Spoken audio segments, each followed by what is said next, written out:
Kemudian tanda-tanda kecil yang lain yang bersifat jauh tapi juga dekat dengan kita, artinya dari dulu sampai sekarang sudah terjadi. Apa itu? Nah, ini banyak. Di dalam hadis ini ada 13 dan ini terkait dengan kehidupan sosial umat manusia hari ini di seluruh dunia. Yang pertama, kata Rasulullah SAW, Rasul bersabda, hadis dari Abu Hurairah, apabila kekuasaan dianggap sebagai keuntungan, orang melihat di balik kekuasaan itu ada keuntungan, sehingga berapapun modalnya dia pertaruhkan. Berapapun modalnya, maka kemudian dia berlomba-lomba untuk menjadi penguasa. Kenapa demikian? Kekuasaan identik dengan harta. Yang kedua, amanat dianggap sebagai ghanimah antara rampasan. Kemudian, orang membayar zakat dianggap merugikan. Manusia lebih takut tidak membayar pajak daripada tidak membayar zakat. Mereka berpikir kalau tidak membayar pajak, aset bisnisnya dirampas. Tapi dia tidak berpikir kalau dia tidak membayar zakat, aset hidupnya yang Allah cabut. Kemudian, belajar bukan karena agama tapi untuk dunia. Jadi belajar bukan untuk bagaimana agar ilmunya digunakan untuk mensejahterakan diri dan mendekatkan diri pada Allah. Bukan untuk itu, tapi untuk dunia. Kemudian, suami-suami tunduk pada istri. Suami-suami takut istri, suami-suami sien sudah ada sekarang. Kemudian apalagi anak durhaka kepada ibu, mentaati kawan yang menyimpang dari kebenaran lebih didengar ketimbang ayahnya.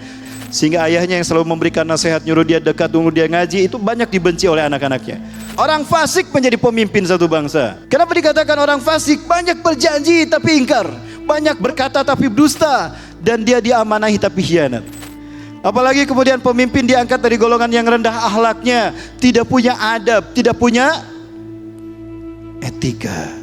Hilang yang namanya uswah dan kiadah dari kepemimpinannya. Apalagi kemudian orang dihormati karena ditakuti kejahatannya. Ya, dia orang jahat, sekali berbuat jahat banyak yang akan menderita, maka dia dihormati supaya tidak berbuat jahat. Subhanallah. Minuman keras dan narkotika atau narkoba semakin meluas. Ini pun sudah terjadi. Umat akhir zaman ini sewenang-wenang mengutuk generasi pertama para sahabat, generasi kaum muslimin, maksudnya para sahabat Nabi, mengutuk para tabiin dan para ulama-ulama mu'tabar. Sudah muncul. Ada satu kelompok ajaran hari ini, mereka mencaci maki para sahabat. Baru tadi malam saya kaji tentang kelompok yang satu ini. Mereka mengkafirkan Abu Bakar, Umar, Utsman, melaknat Siti Aisyah, melaknat Hafsah, ya, melaknat semua sahabat. Hanya beberapa sahabat yang mereka pandang tidak masuk neraka. Selebihnya Umar, Abu Bakar, Utsman ahli neraka, Aisyah ahli neraka, Hafsah ahli neraka. Itu kelompok yang seperti itu. Munculnya kelompok ini menjadi tanda ke-13 yang disebutkan dalam hadis ini.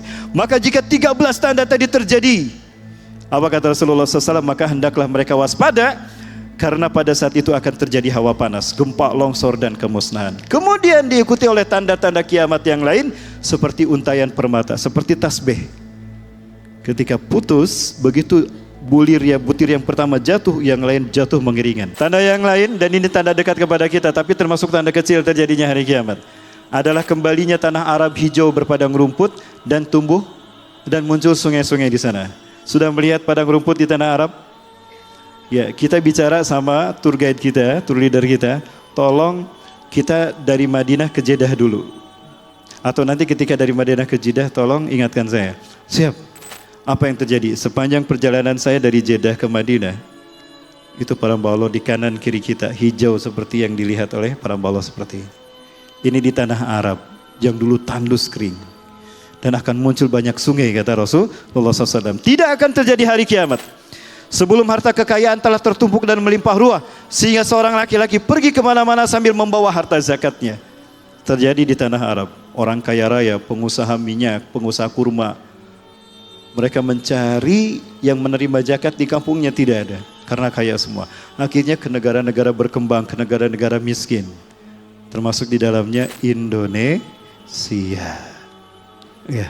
Kemudian apalagi kata Rasulullah SAW? Dan sehingga tanah Arab menjadi subur makmur kembali dan padang-padang rumput dan munculnya sungai-sungai. Sekarang saya sudah bisa melihat, Bapak Ibu, apalagi kalau kita lihat Tabuk sekarang. Kalau ikhwafillah ke Tabuk, sekarang sudah tidak terlihat lagi yang namanya Arab yang tandus kering. Semuanya sudah berubah luar biasa. Baik, berikutnya masih tanda kecil tapi ini dekat kepada kita. Ada tanda kecil yang jauh, diutusnya Rasulullah. Ya, kemudian Pasar-pasar mulai berdekatan di tanah Arab. Nah itu juga dulu zaman Rasul sudah terjadi. Yang berikutnya juga tanda yang kecil tapi dekat kepada kita. Kata Rasulullah SAW di dalam hadis dari Abdullah bin Amr bin As, ya, semoga Allah meridhoinya, Rasulullah bersabda, La inna Allah la yaqbadul ilma minad dunya intiza'an mubasharatan. Sesungguhnya Allah tidak mencabut ilmu dari bumi begitu saja, dicabut dari ingatan seseorang, tidak. Walakinna Allah yarfa'ul ilma minad dunya biqabdil ulama. Tetapi Allah mencabut ilmu dari dunia ini dengan wafatnya para ulama. Maka apa yang terjadi ketika ulama-ulama itu meninggal dunia? Lalu manusia mengangkat pemimpin dari kalangan orang-orang bodoh. Manusia pada akhirnya akan mengangkat pemimpin dari kalangan orang-orang yang bodoh. Jika mereka ditanya tentang satu urusan, mereka menjawab tanpa ilmu, sehingga mereka sesat dan menyesatkan. Dan ini pula tanda yang penting yang terjadi di tengah-tengah kita. Ini termasuk tanda kecil, merebaknya harta riba di mana-mana. Manusia memakan harta riba. Sekalipun tidak memakannya, dia akan terkena debunya riba. Ini yang disampaikan Rasulullah SAW. Sungguh akan datang kepada manusia satu zaman di mana tidak ada seorang pun yang hidup pada saat itu melainkan akan memakan harta riba. Barang siapa yang tidak memakannya, dia akan terkena debu riba. Kalau kita perhatikan uang kertas di seluruh dunia, uang kertas seluruh dunia, mereka dibedakan oleh nolnya, oleh angkanya, betul? Oleh angkanya, padahal sama-sama kertas. Ongkos membuatnya sama. Ongkos membuat uang $1 dengan ongkos membuat $100 sama tidak? Sama. Nah itu sudah riba. Sebagaimana apa yang ada di dompet kita hari ini, uang kertas kan? Mana yang lebih mahal, yang lebih tinggi nilainya? Yang merah, yang biru, yang hijau, apa yang abu-abu? Kenapa yang merah lebih mahal? Lebih tinggi. Nolnya kan angkanya. Itu riba namanya. Sama ongkos membuatnya tapi nilainya berbeda. Padahal bandanya sama. Itu namanya riba fadli. Padahal kita tidak menggunakan untuk transaksi riba. Iya, tidak. Tapi ketika kita menyimpan itu sudah ada ribanya. Nauzubillahimin dzalik. Nah, bahkan banyak iklan-iklan seperti apa ya? Nggak tampil di atas. Anda butuh modal 1 jam cair, bunga ringan, syarat pinjaman BPKB atau sertifikat tanah. Jaminannya apa? Siksa neraka. Hubungi Quran surat Al-Baqarah ayat 275.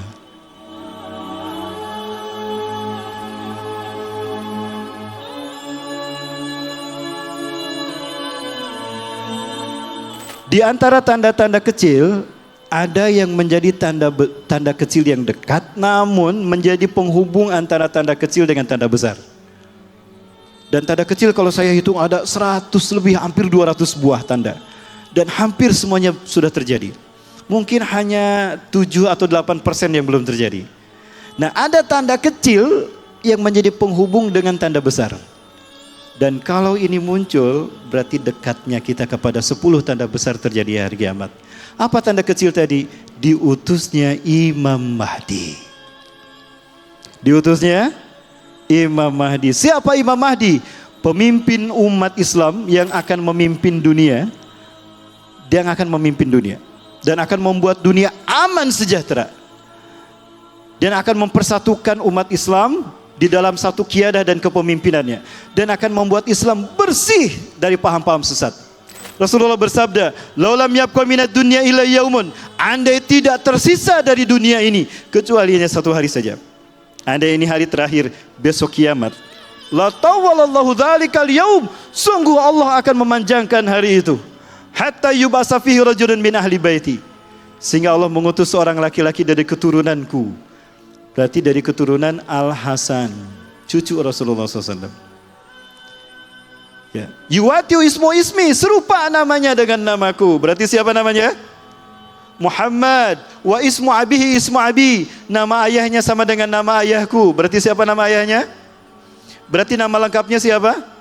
Muhammad bin Abdullah. Kemungkinan besar itu namanya. Yamlaul ardo qistan wa adlan. Beliau akan memenuhi dunia ini dengan keadilan dan kesejahteraan. Kama muliat zulman wa jawra. Sebagaimana sebelumnya penuh dengan pembantaian, kezaliman dan kejahatan di mana-mana. Subhanallah. Apakah tahun ini beliau akan muncul? Wallahu a'lam bishawab. Tapi keyakinan saya, jangan-jangan beliau sudah ada. Dugaan kuat saya beliau sudah ada. Kenapa saya mengatakan demikian?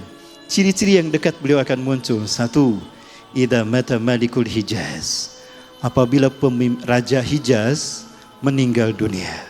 Tadi sudah saya sebutkan Hijaz daerah mana? Wilayah yang terbentang antara Mekah dan Madinah, itulah Hijaz. Berarti kalau disebut Raja Hijaz, raja mana? Raja Saudi Arabia. Sekarang siapa Raja Saudi Arabia? Raja Salman. Berapa usia Raja Salman? Sudah 90 tahun lebih. Berarti dekat ya? Dekat. Summa yaktatilu salasatan 'inda kanzikum. Lalu 3 orang laki-laki berperang di sisi perbenaran kalian, di sisi Ka'bah. Nanti di sekeliling Mataf, di Mataf sekeliling Ka'bah, itu akan terjadi pertumpahan darah. Kenapa? 3 orang laki-laki berebut kekuasaan. Kulluhum ibnu khalifatin. 3-3-nya anak raja. Berarti putra mahkota. Kalau bicara Saudi Arabia, apakah sudah ada 3 putra mahkotanya? Sepertinya ada. Dulu ada Mukrin bin Abdul Aziz, adiknya Raja Salman. Beliau raja yang terakhir kalau beliau masih hidup. Tapi beliau meninggal tahun 2015. Helikopter yang beliau tumpangi ada yang menembak, jatuh meledak. Maka kemudian jatuhlah putra mahkota kepada Muhammad bin Naif. Muhammad bin Naif meninggal bulan Juni 2017. Maka yang berkuasa tinggal 1 orang sebagai putra mahkota, Muhammad bin Salman. Katanya 3 orang Ustaz. Betul, muncul lagi ada 2 yang lain. Ada Khalid bin Farhan dan ada Al-Walid bin Talal. Kembali 3 orang. Tapi kata Rasulullah SAW, "Summa la yasir ila wahidin minhum." 3-3-nya tidak berhasil menjadi raja. Kenapa? Summa talu araya asud min kibalil masrik. Rasulullah berada di Madinah, telunjuknya diarahkan ke timur. Kemudian muncullah para pembawa pasukan panji hitam dari arah timur. Ya. Fayaktulunakum qatlan lam yaktulhu qauman. Dia akan memerangi kalian dengan cara yang belum pernah dilakukan. Artinya perang mereka hebat strateginya. Ya. Apabila kalian melihat mereka, bergabunglah kalian bersama mereka. Karena di tengah-tengah mereka ada Imam Mahdi. Berarti dekat sekali kemunculan Imam Mahdi dengan wafatnya Raja Arab dan berperangnya 3 putra mahkota. Kapan Imam Mahdi dia akan muncul? Ciri-cirinya kata Rasulullah. Yakhruju fi akhir ummati al-Mahdi. Al-Mahdi akan muncul di masa paling akhir dari umatku. Berarti di ujung zaman kita. Ya. Ketika beliau muncul, sebelumnya kering dunia ini. Ada yang kering kerontang, tapi ada yang banjir berlimpah air bah. Tapi ketika beliau muncul, bumi akan aman. Mereka yang kering akan kembali dituruni hujan. Yaskillahu goisa. Allah menurunkan hujan, memberikan minum kepadanya dengan turunnya hujan. Wa tahrujul ardu nabatiha. Bumi menghidupkan kembali tanamannya. Bumi menjadi hijau kembali, subur makmur. Wa yu'til mal sihahan. Beliau membagi-bagikan harta tanpa menghitungnya. Jadi insya Allah kalau Imam Mahdi muncul, hutang dan cicilan kita lunas. Amin. Wa taksirul masyiyah. Binatang ternak akan kembali penuh. Dulu sebelumnya susah, tidak ada binatang ternak. Ya'ishu sab'an aw thamaniyan. Beliau akan tinggal hidup bersama kita 7 atau 8. 7 atau 8. Rasulullah menyebutkan angka 7 atau 8. Yakni hajjajan. 7 atau 8 kali musim haji. Dan tanda besar kiamat tanda kecil kiamat yang mendekati tanda besar adalah apa? Merdekanya Palestina dan hancurnya Zionis Yahudi.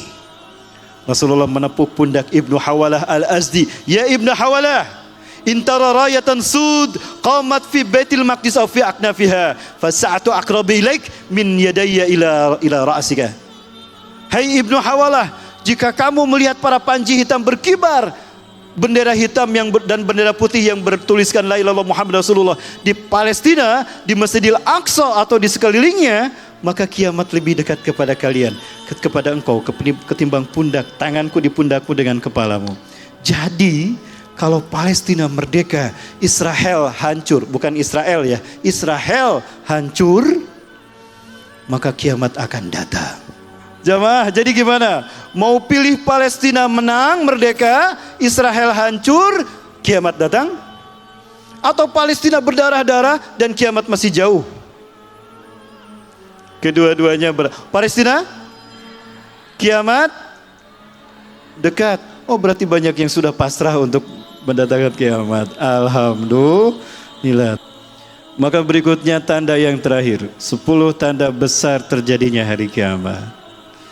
Ya, di dalam sebuah hadis diceritakan para sahabat berkumpul di samping di dekat Raudah, di samping rumah Rasulullah di Masjid Nabawi, di samping Raudah atau di tempat Raudah itu sendiri. Mereka berbicara tentang hari kiamat. Kapankah kiamat terjadi? Di tengah-tengah mereka ada Huzaifah bin Usaid. Maka kemudian apa? Rasulullah mendengar obrolan yang asik tadi. Maka Rasulullah keluar. Fala kharaja anil ghurfah. Faqal, maka Rasul bersabda, "Madza tadakkartum?" Apa yang sedang kalian perbincangkan? Nanu natadakuru sa'ah Rasulullah. Kami berbicara tentang hari kiamat ya Rasulullah. Ayyana mursaha, bilakah dia terjadi? Kapan dia terjadi? Apa kata Rasulullah SAW kemudian? La taqumu sa'atu hatta tara asra ayatin. Ini tanda besar terjadinya hari kiamat. Kalau tadi tanda kecil, sekarang tanda besar. Tidak akan terjadi hari kiamat sehingga kalian melihat 10 tanda besarnya. Saya memegang hadis riwayat Imam Ahmad. Walaupun sama-sama dari Huzaifah bin Usaid, ada riwayat Ahmad, ada riwayat Imam Muslim. Kenapa saya mengambil riwayat Imam Ahmad? Kalau dalam riwayat Imam Ahmad, hadisnya bahwa 10 tanda besar ini, tanda yang pertama matahari terbit dari barat. Itulah yang disebut dengan hin. Kalau di dalam hadis riwayat Imam Muslim, itu dukhon dulu. Kenapa saya mengambil hadis riwayat Imam Ahmad? Terbitnya matahari dari barat dulu. Karena menurut analisa saya secara ilmiah, yang masuk di akal dan sesuai dengan konsep ilmiah, teori ilmiah, adalah terbitnya matahari dari barat. Sayati alaikum lailun tuluha kasalasati layalin. Akan datang kepada kalian satu malam yang panjangnya 3 malam berturut-turut, 3 kali 24 jam. Karena rajulun salin fikum, adalah seseorang laki-laki yang soleh di antara kalian, istiqadha min naumi fi sulusil akhirah. Dia bangun di sepertiga malam terakhir, summa yatahajjad ilallah, dia melaksanakan salat tahajud, summa yaqra'ul Qur'an wa yazkurullah katsira, dia membaca Quran dan berzikir pada Allah. Biasanya 2 lembar baca Quran, matahari terbit, fajar terbit, maka azan subuh. Malam itu, pagi itu dia sudah baca Quran lebih dari 3 halaman, sudah hampir 10 halaman bahkan. Kok fajar tidak juga terbit? Kemana nih fajar? Kok tidak terbit? Mungkin aku terlalu gasik bangunnya, dia tidur lagi. Kemudian dia bangun lagi, kok belum ada juga ini fajar? Dia tidur lagi. Maka yang ketiganya, dia bangun terbangunkan oleh suara gundah gulana. Kenapa? Manusia ramai-ramai dan menjerit, bertaubat dan bertakbir istighfar pada Allah. Kenapa? Matahari terbit dari barat. Yang berubah bukan mataharinya, bumi yang bergeser. Terjadinya polarsi pergeseran kutub. Kenapa bumi bergeser? Ibafillah, ini bumi ini. Setiap hari itu banyak sekali benda-benda langit yang besar, itu seliweran. Melintas dekat dengan bumi. Akan ada saat di mana benda yang sangat besar akan melintas dekat bumi. Ini tidak lurus nabrak bumi, tidak, hanya melintas saja. Karena benda ini volumenya lebih besar, ukurannya lebih besar daripada bumi, mungkin 30 kali lebih besar daripada bumi, maka bumi tertarik. Bumi tertarik oleh benda langit ini, maka bumi bergeser, terjadilah polarsi, pergeseran kutub. Disitulah terjadi perubahan cuaca, yang panas jadi dingin, yang dingin jadi panas. Itulah kenapa jazirah Arab sekarang tumbuh rumput dan muncul sungai, bergeser kutubnya. Berarti sekarang prosesnya sedang terjadi. Berarti benda langit ini, sebut saja Nibiru. Pernah mendengar planet Nibiru? Banyak ahli astronomi memperkirakan ada planet yang sangat besar mengarah dekat ke bumi, nanti namanya Nibiru. Nah, kemudian dia akan mendekat, karena makin mendekat, bumi mempertahankan posisinya agar tidak tertarik. Karena bumi sudah mapan tertarik oleh gravitasi matahari. Maka bumi bergetar supaya bertahan, maka bergetar. Lihat orang yang tarik tambang. Kalau orang tarik tambang wajahnya begini, atau begini. Kayak gimana? Mengkurut kan dan bergetar. Begitu kan? Maka akan itu yang terjadi dengan bumi. Bumi akan mengkurut, artinya banyak gunung yang meletus. Dan banyak terjadi gempa. Banyak terjadi gempa. Bahkan benda ini makin dekat ke bumi, magnet bumi tertarik oleh benda langit karena ukurannya lebih besar. Di saat itulah magnet bumi tertarik dan bumi akan kehilangan magnetnya. Apa kata Rasulullah? Sum'atum ila ma bada'tum. Sum'atum ila ma bada'tum. Kalian akan kembali ke zaman kalian datang pertama kali tanpa teknologi. Saat itulah teknologi hilang dari muka bumi. Kita akan kembali ke zaman unta tanpa teknologi. Jadi kalau punya HP jangan terlalu mahal, nanti gak kepake. Punya mobil jangan mahal-mahal, nanti mobilnya gak maju, pesawat tidak akan maju. Kita kembali lagi nanti menggunakan kendaraan. Baby band kenyet. Tahu baby band kenyet? Has ning nong, kembali ke kuda Bapak Ibu. Kita kembali menggunakan kuda, kendaraan tradisional. Benda langit ini pergi mendekat ke matahari, maka kemudian bumi kembali ke porosnya, utara ke utara, selatan ke selatan. Tapi kita lupa, ketika bumi tergeser, polar si kutub bergeser, bumi juga oleng. Oleng begini, sambil bergeser begini, bumi juga oleng. Nah, olengnya begini. Sehingga barat pindah ke timur, timur pindah ke barat. Gitu ya. Barat pindah ke timur, timur pindah ke barat. Jadi yang berubah bumi. Karena tertarik, bumi menyeimbangkan posisinya demi mengatur jarak akibat datangnya benda langit. Ketika benda langit ini pergi, utara kembali ke utara, selatan ke selatan. Tapi posisi barat ada di timur, posisi timur ada di barat. Maka berikutnya ketika matahari terbit setelah berlalunya 3 malam, terbitnya di mana? Di barat. Fadalikahin. Itulah hin. Wa idza ra'an nas, apabila manusia melihatnya, maka mereka berimanlah. Amanu wa azmaun. Berimanlah manusia kepada Allah. Tapi sayang sekali, mereka tidak akan diterima imannya. Berikutnya apa tanda muncul berikutnya Bapak Ibu? Iwafillah, munculnya matahari terbit dari barat. Kemudian benda langit ini mendekat ke bumi lalu meledak. Karena mendekat ke matahari, tidak kuat dengan tekanan matahari, meledak. Terdengar suara ledakannya. Ada hadis tapi maudhu hadisnya, palsu. Akan terdengar suara ledakan apabila pertengahan Ramadan itu hari Jumat. Sekarang Ramadan ya. Kalau 15 Ramadan hari Jumat, itu akan terdengar ledakan di langit, terdengar oleh semua makhluk. Apakah Ramadan kali ini? Wallahu a'lam bishawab. Tapi hadisnya maudhu, palsu. Doib acan hadisnya. Hadis doib masih mending ada sanadnya. Ini maudhu Bapak Ibu, palsu. Kemudian ledakannya akan menciptakan asap, dukhon. Dukhon itu kemudian dimasuki oleh bumi, maka bumi masuk ke dukhon tadi.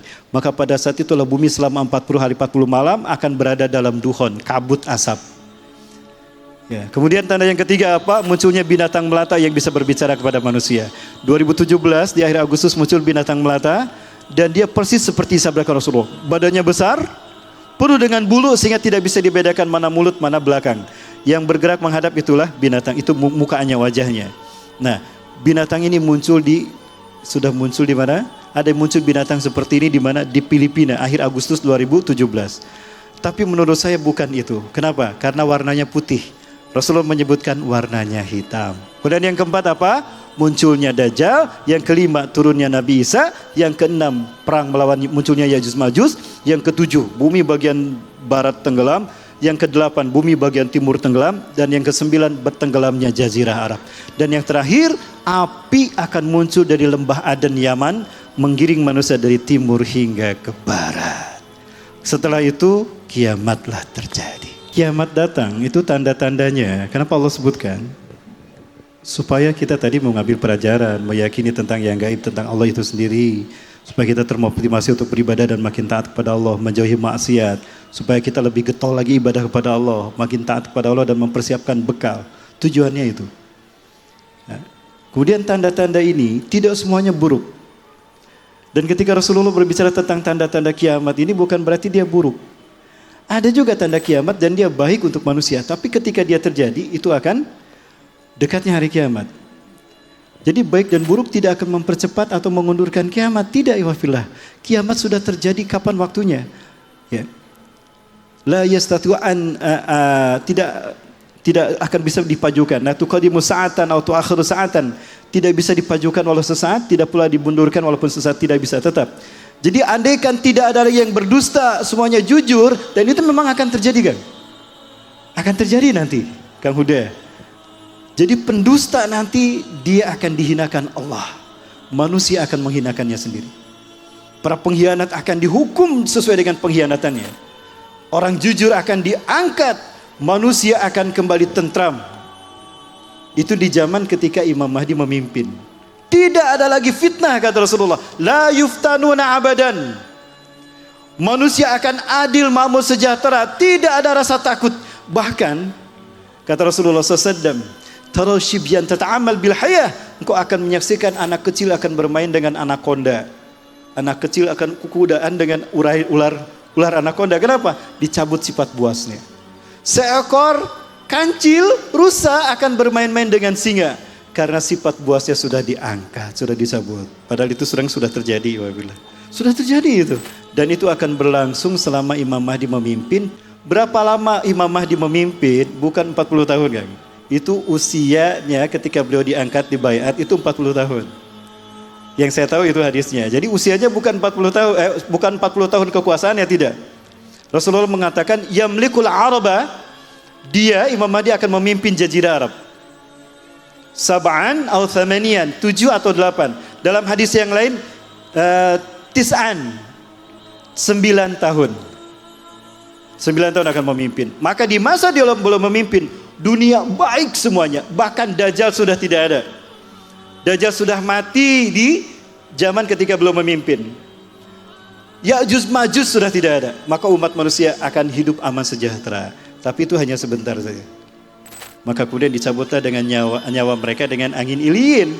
Maka masa yang tersisa adalah fase bagi hidupnya makhluk terburuk di muka bumi yang tidak punya iman walau sebesar biji sawi. Berapa lama nanti itu kita tidak tahu. Hanya Allah yang tahu. Berapa lama fase yang ke-6 ini, yang buruk-buruk ini hidup, wallahu a'lam bishawab. Merekalah yang akan menyaksikan kiamat terjadi.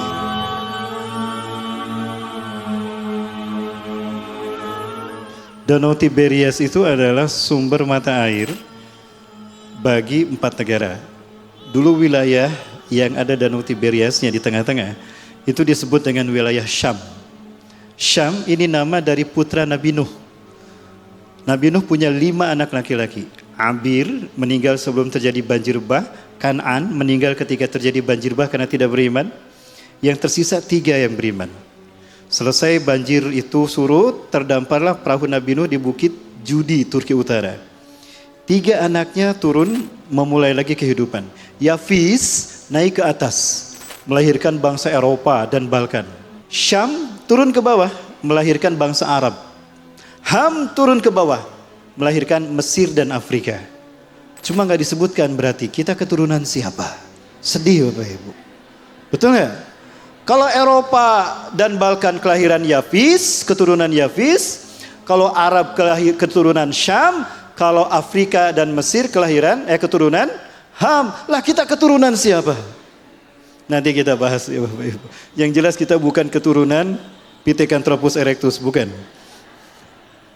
Nah, Syam itu dipecah menjadi 4. Inggris dan Prancis, Menlunya, Sykes-Picot melakukan perjanjian memecah Syam menjadi 4. Palestina, Jordan, Libanon, dan Suriah. Palestina, Jordan diberikan pada Inggris, Libanon, Suriah diberikan pada Prancis. Sejak saat itulah bangsa Yahudi Askenazim dari Rusia selesai melakukan revolusi Bolshevik 1916. 1920 hijrah mereka ke Palestina. Sejak saat itulah Danau Tiberias mereka kuasai sampai hari ini. Terakhir saya ke Danau Tiberias tahun 2020. Tahun 2020 kami terakhir ke sana, 4 tahun yang lalu. Saat itu airnya ada.